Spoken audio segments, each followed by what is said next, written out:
During life, there's this reoccurring word. We hear it everywhere. People are always telling us to be it, and it's, at least in my opinion, one of the hardest skills or lessons to learn, and that's patience. Today we're going to be looking at everyone's favorite bloodthirsty King Saul to see what we can learn about patience and how it relates to our relationship with God. What is patience exactly? Well, patience is the ability to wait for something you really want with a really good attitude. You see, Saul had gone out to fight the Philistines, and as usual, they were outnumbered, like really bad.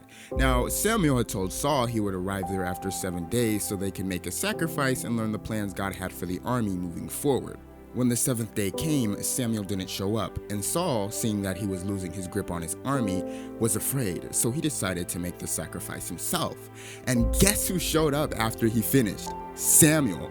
Now, as you can imagine, Samuel wasn't too thrilled about what had just gone down.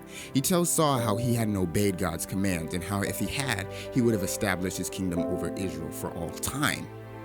That's pretty rough stuff if you ask me, but Saul had always had this issue with being impatient or taking matters into his own hands. These issues would also lead into his demise.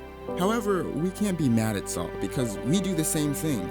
Sometimes we like to act like Saul and take control of situations which never work out in the end. God wants us to know that He will take care of every sticky situation we find ourselves in if we trust Him and allow Him to.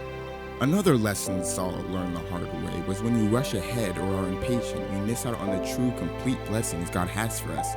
Yeah, sometimes waiting is painful and it's scary, but God will always make it worth the wait.